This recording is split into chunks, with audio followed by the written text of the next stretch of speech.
Olá, eu sou Guto Azevedo, professor de matemática, e este é mais um vídeo sobre o PET volume 5. Para saber quais vídeos já foram publicados até o momento, clique no cartãozinho que vai aparecer lá no outro canto da tela na parte de cima. E para ter acesso aos vídeos de forma exclusiva, antes de serem publicados no YouTube, se inscreva no meu canal no Telegram, o link está na descrição do vídeo.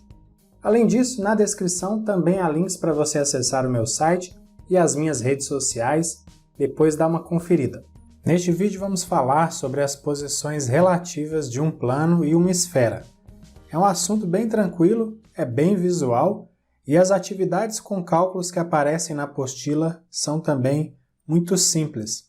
Nessa imagem nós vemos uma esfera e um plano alfa. Note que a distância d do plano alfa até o centro da esfera é maior que a medida do raio da esfera. Então, o plano alfa é externo à esfera e por isso não há nenhum ponto em comum entre o plano e a esfera. Veja essa outra imagem, o plano e a esfera já mudaram de posição. Nessa situação, a distância d do plano alfa até o centro da esfera é igual à medida do raio da esfera. Então, a gente diz que o plano alfa é tangente à esfera e há somente um ponto em comum entre o plano e a esfera, eles só se tocam em um ponto.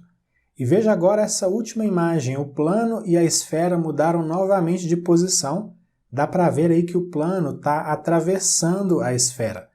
Nesse caso, a distância d do plano alfa até o centro da esfera é menor que a medida do raio da esfera. Então, o plano alfa é secante à esfera e há infinitos pontos em comum entre o plano e a esfera. E são infinitos pontos em comum porque a interseção entre a esfera e o plano, a seção plana que é formada, é um círculo. E o círculo é formado por infinitos pontos. E uma observação: quando o plano alfa atravessa a esfera passando exatamente pelo centro, a seção plana que é formada, o círculo que é formado, tem raio igual ao raio da esfera, e por isso esse círculo ele é chamado de círculo máximo. Vamos ver um exemplo. Um plano secciona uma esfera a uma distância de 6 centímetros do seu centro. Sabendo que o raio R maiúsculo da esfera mede 10 centímetros, determine o raio R minúsculo da seção circular formada. A situação está representada nessa primeira imagem e o objetivo é determinar o valor da letra R minúscula. Aqui, olha só, o triângulo retângulo que está dentro da esfera foi destacado. Veja que o raio da esfera, R maiúsculo, é a hipotenusa desse triângulo. Um dos catetos mede 6 centímetros e o outro cateto é o raio da seção circular. E em todo triângulo retângulo a gente pode aplicar o teorema de Pitágoras. Hipotenusa ao quadrado é igual a cateto ao quadrado mais o outro cateto ao quadrado, ou seja, 10 ao quadrado igual a 6 ao quadrado mais rzinho ao quadrado. Calculando os quadrados, nós temos 100 igual a 36 mais r ao quadrado. Aí a gente passa o 36 para o primeiro membro, ele vai subtraindo, então fica 100 menos 36 igual a r ao quadrado. 100 menos 36 é igual a 64, então 64 igual a r ao quadrado. Calculando aí a raiz quadrada, a gente encontra a medida de 8 centímetros para o raio da seção circular. Número 1. Uma bola de centro C tem raio medindo 5 centímetros. A distância de um plano ao centro dessa bola é 5 centímetros. Nesse caso, o plano e a bola não se interceptam em um único ponto, interceptam-se em uma circunferência de raio 5 ou interceptam-se em uma circunferência de raio 10. Veja só, essa imagem representa uma bola e um plano. O raio dessa bola mede 5 centímetros e a distância entre o plano e o centro dessa bola também é 5 centímetros, ou seja, a distância é igual à medida do raio. Como a gente viu lá no início do vídeo, naquela parte em que eu falei sobre as posições relativas entre planos e esferas, esse aqui é um caso em que o plano e a bola são tangentes. Um plano e uma bola são tangentes quando eles têm apenas um ponto em comum. Então, a alternativa B é a resposta correta. Número 2. Um plano beta intercepta a esfera S em pelo menos 2 pontos. Qual é a interseção do plano beta com a esfera S? Como nós vimos no início do vídeo, o plano pode ser externo à esfera quando não há pontos em comum, essa imagem ilustra essa situação, mas o plano pode ser tangente à esfera quando há apenas um ponto em comum, essa segunda imagem ilustra essa situação. E a terceira possibilidade, ilustrada nessa última imagem, é o plano e a esfera serem secantes, nesse caso eles têm mais de um ponto em comum, na verdade são infinitos pontos em comum porque é formada uma seção plana circular e, como já disse, o círculo é formado por infinitos pontos. Nas opções não aparece círculo, mas como a circunferência é o contorno do círculo, dá para a gente considerar que a alternativa A é a resposta correta. Só uma observação. A definição de esfera que é apresentada na apostila do PET diz que a esfera é um sólido geométrico, então ela não é oca. Se nessa atividade estivesse falando sobre um plano e uma casca de esfera, que é a superfície da esfera, aí não haveria dúvidas, a resposta seria realmente uma circunferência. Mas a seção plana formada pela interseção de uma esfera e um plano não é só uma circunferência, e sim um círculo. Número 3. O professor pediu que os alunos desenhassem uma seção plana em uma esfera de centro O e raio R. 3 alunos fizeram os desenhos abaixo, colorindo na cor preta o que eles consideram ser uma seção plana na esfera. Quem desenhou corretamente? Olha, nos 3 desenhos a gente vê uma esfera e um plano secante a essa esfera. Nos 3 casos dá para ver que a interseção é um círculo. No caso do André, o plano passa pelo centro da esfera e o círculo formado na interseção tem raio igual ao raio da esfera, isso está correto. Porém, ele não coloriu de preto toda a seção plana, ele coloriu só uma parte da seção que é um setor circular, e isso aí deixa a coisa meio incompleta. Se ele tivesse colorido o círculo inteiro, aí estaria tudo realmente certo. No caso da Carla, o plano também passa pelo centro da esfera, e o círculo formado na interseção tem raio igual ao da esfera, tá certinho.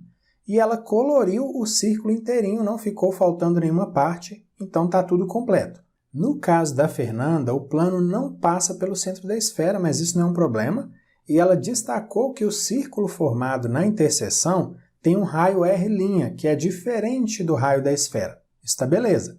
E além disso, ela coloriu a seção circular inteirinha, então está tudo completo também. Portanto, a Carla e a Fernanda fizeram o desenho correto e completo, a alternativa C, então é a resposta correta. Número 4. 4 planos P1, P2, P3 e P4 interceptam uma esfera de centro O e raio R.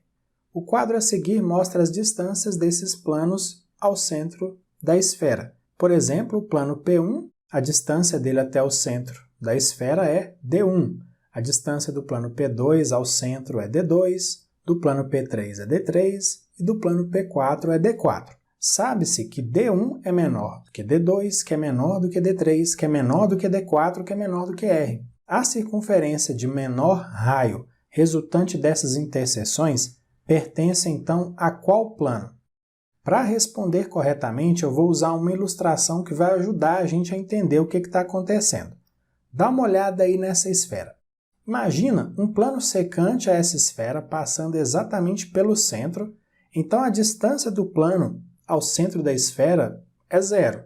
Nós vimos que nesse caso aí, a interseção, a seção formada, é um círculo máximo, ele tem o maior raio possível, que é o raio da própria esfera. Então olha só, quanto mais próximo do centro da esfera esse plano secante estiver, maior será o raio do círculo formado na interseção do plano e da esfera. Agora, imagine aí um outro plano que intercepta a esfera, mas esse plano está mais afastado do centro da esfera. Veja que o círculo formado na interseção é menor, então é claro que o raio desse círculo é menor que o raio da esfera.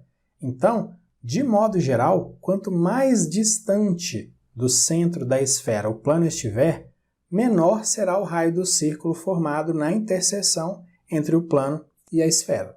De acordo com o que está no texto da atividade, entre os 4 planos, o que está mais distante do centro da esfera é o plano P4. Então, o círculo formado na interseção entre P4 e a esfera é o que terá o menor raio. Portanto, a alternativa D é a resposta correta. Número 5. Uma esfera de raio R foi cortada por um plano contendo o seu centro. A secção formada é um círculo de raio com qual medida? Veja aí a esfera e eu destaquei o raio R. Agora, esse círculo que eu destaquei em azul representa a seção plana gerada quando o plano cortou a esfera passando pelo centro da esfera. Como a gente viu, quando isso acontece, é formado um círculo máximo. E o círculo máximo tem raio com medida igual ao raio da esfera. Como o raio da esfera é R, o raio da seção circular também é R. Então, a alternativa B é a resposta correta. Número 6. Um plano secciona uma esfera a uma distância de 8 centímetros do seu centro, determinando uma seção circular de raio 6 centímetros. O raio R dessa esfera em centímetros mede, então, quanto? Essa atividade é semelhante à que apareceu lá no exemplo no início do vídeo. Veja só, a gente tem aí uma esfera de raio R. Esse círculo que eu destaquei agora em azul é a seção plana formada na interseção entre o plano e a esfera. O raio da seção circular mede 6 centímetros e a distância do plano até o centro da esfera é de 8 centímetros. Eu sei que a imagem está meio fora de escala aí, mas isso aí é só uma ilustração para ajudar a gente a entender o que está acontecendo, tá bom? Olha, o triângulo que está desenhado aí na figura é um triângulo retângulo. A hipotenusa desse triângulo é o raio da esfera, o raio da seção plana é um cateto e a distância do plano até o centro da esfera é outro cateto. Então vamos aplicar o teorema de Pitágoras nesse triângulo. Veja só, hipotenusa ao quadrado é igual a cateto ao quadrado mais outro cateto ao quadrado, ou seja, r ao quadrado igual a 8 ao quadrado mais 6 ao quadrado. Calculando os quadrados fica r ao quadrado igual a 64 mais 36. 64 mais 36 é igual a 100, então r ao quadrado é igual a 100. Se o quadrado de r é 100, então o raio é igual a 10, raiz quadrada de 100, né? Essa aí é uma medida em centímetros. Então, a alternativa C é a resposta correta. Número 7. Sobre uma esfera E de centro em O e raio R são feitas as seguintes afirmativas. E a gente aí vai ter que descobrir quais são as afirmativas corretas e as falsas. Essa imagem com uma esfera que tem centro O vai ser útil para a gente ilustrar aí algumas coisas. Nessa esfera, o segmento OC representa o raio e o segmento AB representa o diâmetro da esfera. Agora vamos ver as afirmativas. Afirmativa 1. Se P e Q são pontos sobre a superfície da esfera E e o segmento PQ não passa pelo centro O, então a medida desse segmento é menor que o diâmetro da esfera E. Veja só esse segmento de reta que eu tracei. Ele atravessa a esfera e liga dois pontos quaisquer que estão na superfície. Porém, como você pode ver, esse segmento não passa pelo centro da esfera, então claramente a medida desse segmento é menor que a medida do diâmetro da esfera. Então a afirmativa 1 realmente é verdadeira. Afirmativa 2. Se a distância de um ponto P ao centro O da esfera é igual à medida do diâmetro da esfera, então P está sobre a superfície esférica. Olha só, esse segmento que eu tracei em azul, que tem a mesma cor do segmento que representa o diâmetro, tem também exatamente a mesma medida do diâmetro. Veja que um ponto exterior à esfera está sendo aí conectado ao centro da esfera por esse segmento. Esse ponto está na superfície da esfera? Claramente não, né? Dá para ver aí, eu também falei, ele está super fora da esfera. Então, a afirmativa 2 não é verdadeira, é uma afirmativa falsa. Agora, a afirmativa 3. Se a distância de um ponto P ao centro O da esfera é maior do que a medida do raio da esfera, então P é exterior à esfera. Nesse caso, eu nem preciso fazer um outro desenho, porque esse segmento em azul que eu tracei aí, que está ligando um ponto exterior ao centro da esfera, ele tem medida maior do que a medida do raio. Então, é isso mesmo, está certinho. Portanto, a afirmativa 3 é verdadeira, então a alternativa B é a resposta correta, apenas as afirmativas 1 e 3 estão corretas. Muito bem, é isso. Finalizamos aqui mais uma sequência de atividades do PET Volume 5. Se você gostou e, claro, se quiser, curta e compartilhe esse vídeo com outras pessoas. Grande abraço para você Bons estudos e até a próxima. Tchau, tchau!